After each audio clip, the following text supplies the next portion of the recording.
اگر اللہ تعالیٰ تمہاری مدد فرمائے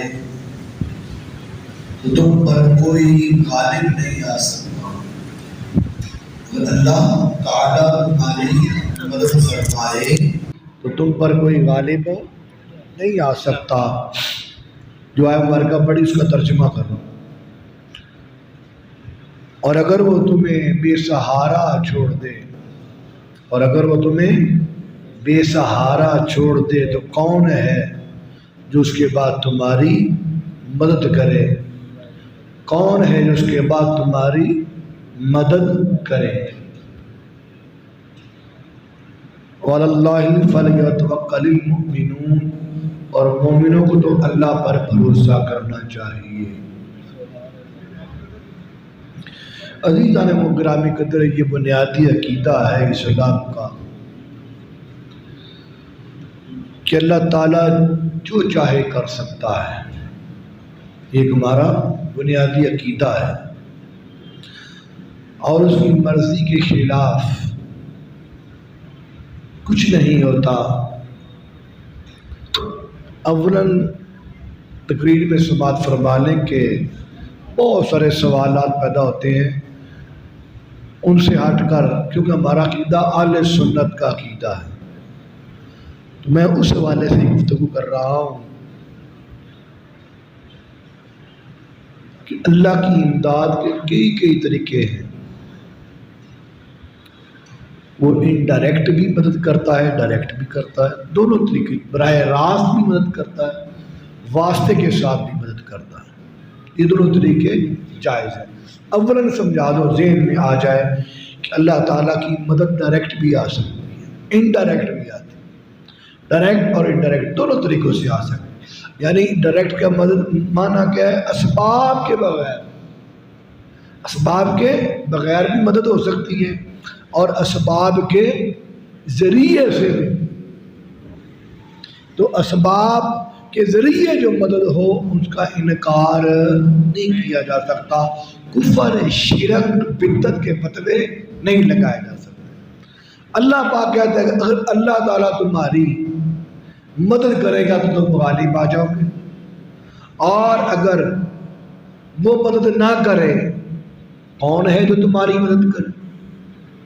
تو اس آیت کے معنی غلط میں لا کر لوگوں کے ذہنوں کو گمراہ کیا جاتا ہے، اور نعوذ باللہ من ذالک انبیاء، اولیاء، صالحین پر طعن زنی اور ان کے خلاف ان کے بارے اچھا نظریہ نہیں رکھا جاتا۔ مختصر میں نے یہ آپ کے سامنے بیان کر دی ہے۔ ہمارا عقیدہ کیا ہے کہ اللہ تعالیٰ چاہے تو بغیر ستونوں کے آسمان کھڑا کر سکتا ہے۔ یہ اس کی قدرت ہے، یہ اس کی طاقت ہے۔ ان اللہ علی کل شیء قدیر ہے۔ اگر چاہے تو بغیر ماں اور باپ کے آدم علیہ السلام کی تخلیق ہو سکتی ہے۔ اگر وہ چاہے تو اسباب نہ ہو، زمین و آسمان ہفت اقلیم بنا دے، کائنات کا ذرہ ذرہ تخلیق کر دے بغیر کسی ذرائع کے، یہ اس کی مرضی ہے۔ بغیر باپ کے عیسیٰ علیہ السلام پیدا کر دے، یہ اس کی قدرت ہے۔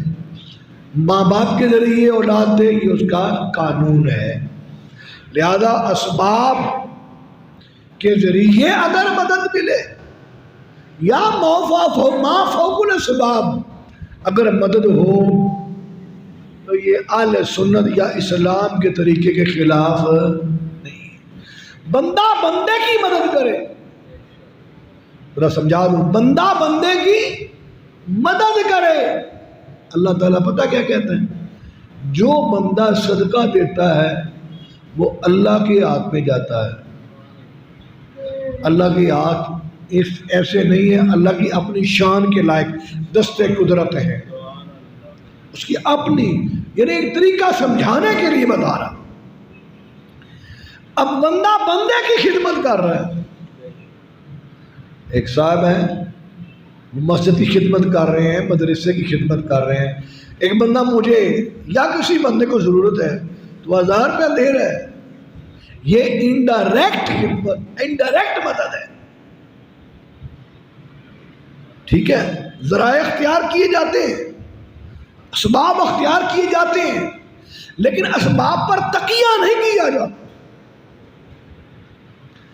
اب اللہ پاک فرماتے ہیں بندے نے خدمت کی، بندے کی وہ صدقہ دیا، وہ میرے ہاتھ میں آیا، میں اس کو ایسے پالتا ہوں جیسے تم گائے کے بچے کو پالتے ہو، اور پہاڑ کے برابر اس کو کر دیتا ہوں۔ میں کہنا چاہتا ہوں اگر بندہ بندے کی خدمت کرے تو اللہ تعالیٰ اس کو اپنے ہاتھ میں لیتا ہے۔ یہ عام بندے کا حال ہے، اگر اللہ کا نبی اور اللہ کا ولی مدد کر دے تو یہ اللہ کی قدرت کے خلاف نہیں ہے، اللہ کی مدد کے خلاف نہیں۔ اگر اللہ تعالیٰ دیے ہوئے صدقے کو پالتا ہے تو یوں سمجھ لیجئے بندہ اگر بندے کی مدد کرے تو حدیث شریف کا مفہوم ہے بندہ بندے کی مدد کر رہا ہوتا ہے تو اللہ تعالیٰ اس بندے کی مدد کر رہا ہوتا ہے۔ تو اللہ کی مدد کو یا اللہ مدد کا نعرہ لگا کر باقی امدادوں کو رد کرنا یہ اسلام کا شعار، یہ اسلام کا طریقہ نہیں ہے۔ آئیے نصرت الہیہ کی اہمیت، اللہ چاہے جو چاہے کر سکتا ہے، اسباب کے بغیر چاہے اسباب کے بغیر ہو سکتا ہے، اور اسباب پڑے ہوں، اسباب پڑے ہوں، روپیہ پیسہ پڑا ہو، دولت پڑی ہو، لیکن بندہ پھر بھی ڈاکٹر لا علاج قرار دے دیتے، پیسہ تو موجود ہے، خون بھی موجود ہے، دوائیاں بھی موجود ہیں، لا علاج ہو گیا جی۔ اسباب پڑے ہوں پھر بھی بندہ استعمال نہ کر سکے، اللہ کی مرضی۔ عزیزان گرامی قدر، تو اللہ کی مرضی کے خلاف کچھ نہیں ہو سکتا۔ تاجدار کائنات سرکار مدینہ نے اسی عقیدے کو پختہ کرنے کے لیے، اس کی برکتیں سمجھانے کے لیے سیدہ زہرا باغ نے فرمایا تم پڑھا کرو سبحان اللہ و بحمدہ ولا قوت الا باللہ ما شاء اللہ، ما شاء اللہ وما لم یشاء لم یکن۔ اگر صبح پڑھو گی تو شام تک اللہ کی حفاظت میں، شام کو پڑھو گی صبح تک اللہ کی حفاظت میں، کہ ساری خوبیاں اللہ کے لیے، ساری خوبیاں اللہ کے لیے ہیں، اور اسی کی مدد سے قوت اور طاقت ہے، اور کوئی طاقت یا قوت ہے تو اسی کی مدد سے ہے، اور جو چاہے ہو جاتا ہے، اگر نہ چاہے تو کچھ نہیں ہوتا۔ عزیزان گرامی قدر، اللہ تعالیٰ نے عقیدہ اس انداز کے ساتھ وعدہ کیا وَإِذَا أَنْعَمْنَا عَلَى الْإِنسَانِ أَعْرَضَ وَنَأَىٰ بِجَانِبِهِ وَإِذَا مَسَّهُ الشَّرُّ فَذُو دُعَاءٍ عَرِيضٍ۔ کہ جب ہم بندے پر احسان کرتے ہیں وہ شکر سے منہ پھیر لیتا ہے، جب اللہ نعمت عطا فرماتا ہے تو شکر سے منہ پھیر لیتا ہے، اور پھر تکبر کرتا ہے، عبادت اللہ ہی نہیں کرتا، اور اگر مصیبت پڑ جائے پھر لمبی چوڑی دعائیں شروع کر دیتا ہے۔ یہ انسان کا اللہ نے رویہ بتایا ہے، یہ رویہ بتایا۔ نصرت الہی، امداد الہی اسباب کے ذریعے مل جائے تو ایاک نعبد و ایاک نستعین کے خلاف نہیں ہے، کیونکہ قرآن خود کہتا ہے یا ایھا الذین آمنوا استعینوا بالصبر والصلاۃ، اے ایمان والو نماز سے مدد چاہو، صبر سے مدد چاہو۔ یا ایھا الذین آمنوا ان تنصروا اللہ ینصرکم یثبت اقدامکم، اللہ فرماتا ہے جب تم اللہ کے دین کی مدد فرماؤ گے پھر اللہ تعالیٰ ضرور تمہاری مدد فرمائے گا اور تمہیں ثابت قدمی عطا کرے گا۔ کیا ہوگا؟ تمہیں دنیا میں استقامت ملے گی، تمہیں آخر میں پل صراط پر ثابت قدمی ملے گی، اللہ تمہاری مدد فرمائے گا۔ وَلَيَنْصُرُنَّ اللَّهَ مَن يَنْصُرُهُ إِنَّ اللَّهَ لَقَوِيٌّ عَزِيزٌ۔ جب تم اللہ کے دین کی مدد کرو گے تو اللہ ضرور بے ضرور تمہاری مدد فرمائے گا۔ دنیا کے اندر اگر مدد چاہتے ہو اللہ تعالیٰ کی تمہاری مدد کرے تو پھر کسی کے آگے کاسہ گدائی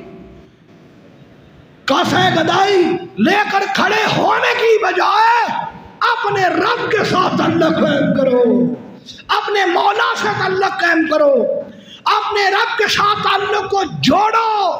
جب تعلق جڑ جاتا ہے پھر جو بندہ کہتا ہے رب وہی کر دیتا ہے۔